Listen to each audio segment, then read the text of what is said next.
Buenos días hermanos, bienvenidos al devocional de Capilla Fidelidad. Hoy estaremos hablando de Josué capítulo 8 y le he puesto como nombre a este devocional: Dios restaura, guía y vence por medio de Cristo. Así que hermanos, abramos nuestras Biblias en Josué capítulo 8. En el capítulo anterior, el capítulo 7, habíamos visto que Israel había sufrido una derrota y esto había sido como humillante, ¿no? Porque había sido una pequeña ciudad llamada Ai y habían sido derrotados. La pregunta es ¿por qué habían sido derrotados? Y es porque había un pecado oculto en el campamento y Acán había tomado lo que Dios había prohibido, y lastimosamente esa desobediencia fue lo que los llevó a esa derrota. Pero lo que vamos a ver el día de hoy en Josué 8, vamos a ver un nuevo comienzo, una historia donde Dios va a mostrar que el fracaso no es el final, y no es el final cuando de parte de nosotros hay arrepentimiento. Dios le dice a Josué en el capítulo 8, verso 1, le dice: no temas ni desmayes, toma contigo toda la gente de guerra y levántate y sube ahí. Y yo creo que esas palabras marcan el corazón de este capítulo. Y podríamos decirlo de alguna manera que Dios está dando aquí una segunda oportunidad. Y si miramos este pasaje con los ojos espirituales, con ojos de fe, siempre quiero llevarlos a ustedes a Jesús. Y yo siempre veo reflejado a Jesús en cada versículo que vemos en el Antiguo Testamento. Y podemos ver aquí de parte de Jesús reflejado: es el que restaura, es el que dirige, es el Salvador que vence por nosotros. Así que vamos a ver 4 puntos importantes de este capítulo. Y el primer punto es la voz que restaura después de la derrota. Este lo vemos en los versos 1 y 2. Y aquí es donde Dios vuelve a hablarle a Josué, diciendo una de las palabras que también usó en el capítulo 1. No temas ni desmayes. Si vemos en el capítulo anterior, después de que pecó Acán, Dios había guardado silencio. Pero ahora, tras el arrepentimiento del pueblo, su voz nuevamente estaba resonando y está diciendo: no temas ni desmayes. Y yo creo que esta frase para mí ha sido hermosa y reveladora en este momento, mi vida personal. No temas ni desmayes. Qué hermosa primera frase. Y esa es la misma frase que usó Dios cuando empezó Josué su ministerio en Josué 1:9. Es la misma también que Jesús repite una y otra vez a sus discípulos. Lo podemos ver en Mateo 28:20. Dice: no temáis porque yo estoy con vosotros. Así que hermanos, yo creo que la enseñanza aquí es que cuando nosotros hemos fallado, y porque vamos a fallar, la culpa no puede hacernos creer que Dios ya no quiere hablarnos. Este pasaje nos muestra lo contrario. Dios no nos desecha por nuestros errores, sino que nos restaura cuando reconocemos que hemos pecado contra Él, que hemos desobedecido. Lo vemos reflejado en Jesús cuando lo hizo con Pedro. Después de Pedro negarlo 3 veces, lo que hizo Pedro fue llorar amargamente, pero el Señor lo buscó, lo restauró y aún más le confió una misión. No sé si recuerdan en Juan 21:17 cuando Jesús le dice: apacienta mis ovejas. Así que vemos un contraste aquí, cómo Josué fue levantado para seguir peleando, Pedro también fue levantado para seguir predicando. Y este es un punto, ¿no? Cuando Jesús te restaura, no solo nos perdona, sino que nos vuelve a usar para su obra. Vayamos al punto 2.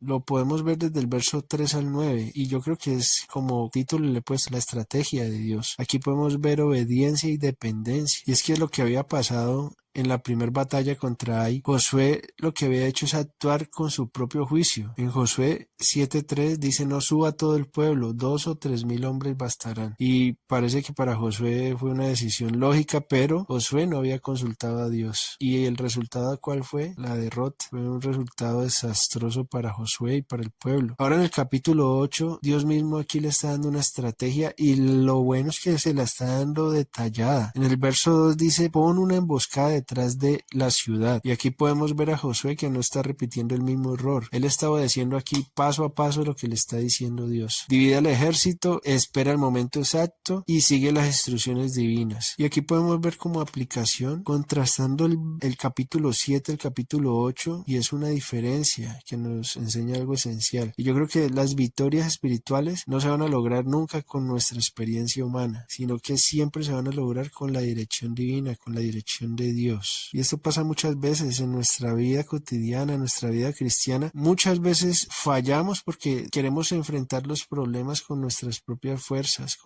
aún con nuestra misma lógica, o porque nos creemos ya con experiencia. Pero yo puedo ver reflejado en Jesús que Él nos enseña otra forma de poder pasar esas pruebas, de poder pelear esas pruebas, esas batallas. Y en el pasaje Juan 5:19 dice: el Hijo no puede hacer nada por sí mismo, sino lo que ve hacer el Padre. Y aquí el Señor nos está dando el mismo ejemplo de Él. Es una obediencia total, y esa obediencia aún lo llevó a la cruz, pero esa obediencia también lo llevó a tener una victoria eterna. Por eso en Filipenses 2:8 dice: y estando en la condición de hombre se humilló a sí mismo, haciéndose obediente hasta la muerte y muerte de cruz. Entonces lo que podemos ver es que cuando Josué obedeció y siguió esa estrategia que Dios le había dado, esa ciudad ahí cayó, fue derrotada. Cuando Jesús siguió el plan del Padre, también el pecado cayó. Es decir que como aplicación podemos ver que la obediencia trae victoria, y es como la responsabilidad que tenemos nosotros. Obediencia si queremos llegar a tener un resultado positivo para nuestra vida, si queremos llegar a tener una victoria para alguna batalla que estemos pasando. Obediencia a lo que Dios dice, obediencia a lo que Jesús dice. En el tercer punto podemos ver desde los versos 10 al 29 la batalla, y aquí podemos contrastar algo muy interesante sobre la cruz de Jesús y la lanza que usó Josué. En el verso 18 de Josué 8 vemos a Josué que se levanta temprano, el ejército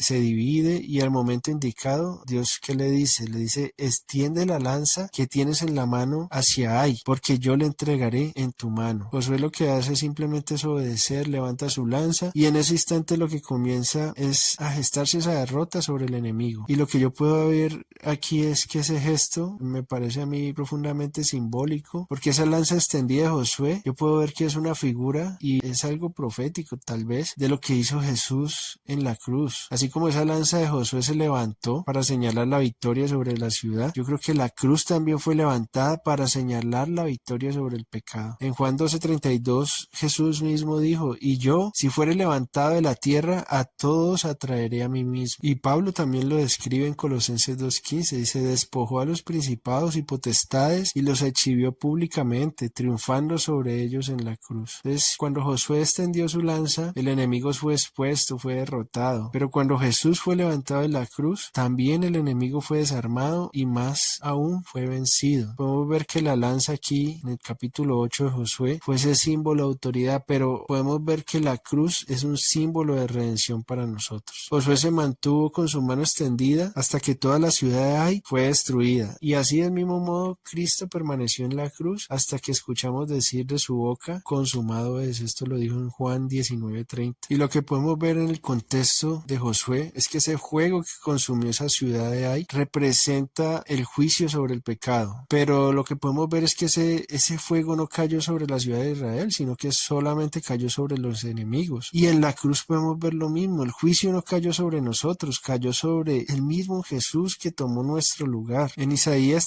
53:5 se expresa así, dice: mas el herido fue por nuestras rebeliones, molido por nuestros pecados, el castigo de nuestra paz fue sobre él, y por sus llagas fuimos nosotros curados. Así que puedo ver ese contraste entre lo que estaba pasando a este pueblo con Josué y lo que estaba haciendo Jesús en la cruz por nosotros. Y en el cuarto punto, del verso 30 al 35, podemos ver lo que habla del altar en el monte Ebal, y es que la adoración debe llegar después de la victoria. Aquí Josué lo que está haciendo es que después de esa batalla, Josué no lo está celebrando como si hubiera sido su estrategia, ni tampoco la fuerza de su ejército, sino que él decide levantar un altar. En el verso 30 dice: entonces se dedicó Josué un altar a Jehová, Dios de Israel, en el monte Ebal. Y ese altar, lo que estaba representando Josué, era como un símbolo de gratitud y ese pacto renovado que estaba teniendo Dios con el pueblo, con Josué. Dios le había dicho al mismo Moisés que cuando entraran a la tierra prometida levantaran un altar en el monte de Ebal y escribieran sobre piedras la ley de Dios. Eso lo dice en Deuteronomio 27 del 2 al 8. Y Josué está cumpliendo esa orden exactamente tal como la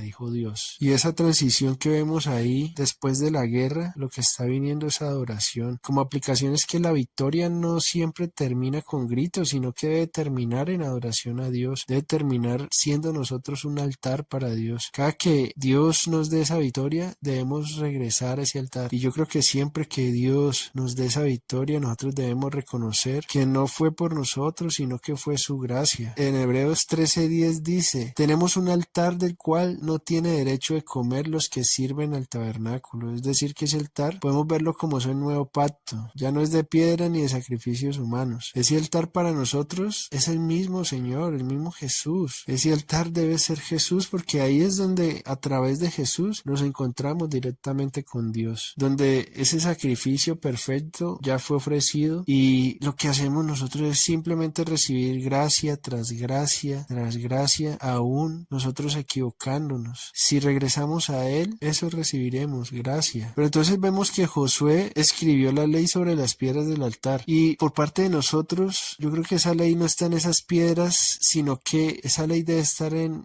nuestro corazón, debe estar en nosotros, y esa ley es el Espíritu Santo. En Jeremías 31:33 se profetizó de esta manera: pondré mi ley en su mente y la escribiré en su corazón. Y yo creo que esto como aplicación debe dejarnos es que cada que tengamos como esa victoria espiritual, eso siempre debe conducirnos por parte de nosotros a adorar a Dios y tener como ese compromiso renovado con Dios, esa comunión con Dios por parte de nosotros. Y yo quiero que veamos por último como un resumen de lo que vimos, y es como unas lecciones espirituales o aplicaciones personales. Primera lección, lo vimos en que Dios restaura después del fracaso. Esa derrota en esa ciudad de Ai no fue el final. Yo creo que fue un escenario para que ocurrieran nuevas victorias. Dios lo que hace es no usar personas perfectas, sino que usa a los que se arrepienten y los que se levantan y los que obedecen y van hacia Él. En la segunda lección vemos que la obediencia es clave y podemos verlo reflejado aquí. O sea, yo creo que el secreto de la victoria, del éxito, no está en que tanta fuerza o capacidad o experiencia tengamos, sino que está en escuchar la voz de Dios y ver ese ejemplo reflejado en Jesús. Jesús fue obediente hasta la muerte, y esa obediencia nos abrió ese camino a la vida eterna. En la tercera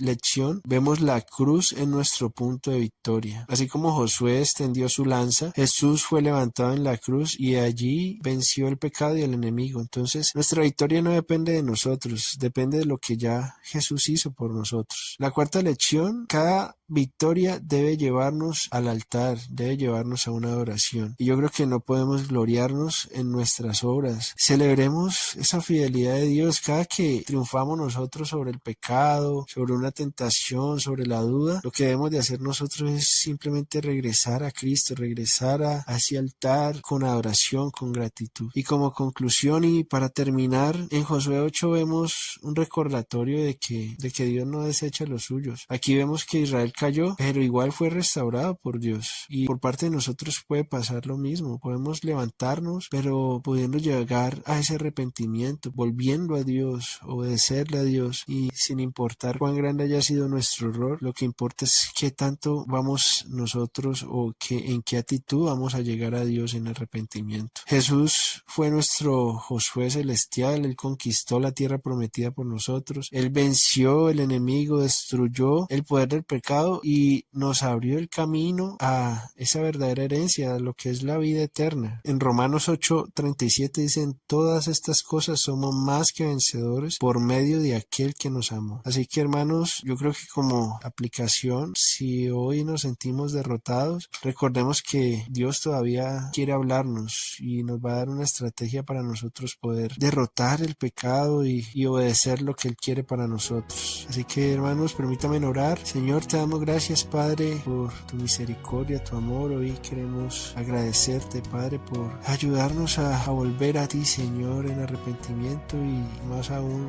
tú recibirnos, Padre. Te ruego, Señor, que bendigas a cada una de las personas que están escuchando este devocional y permita, Señor, que cualquier error, Señor, no importa, Padre. Lo importante es que podamos volver a ti en arrepentimiento genuino, Señor, y tú puedas levantarnos, darnos victoria sobre el pecado, Señor, y permitirnos obedecerte de la manera que tú quieres que obedezcamos, Padre. Te amamos, te glorificamos en el nombre de Jesús. Amén.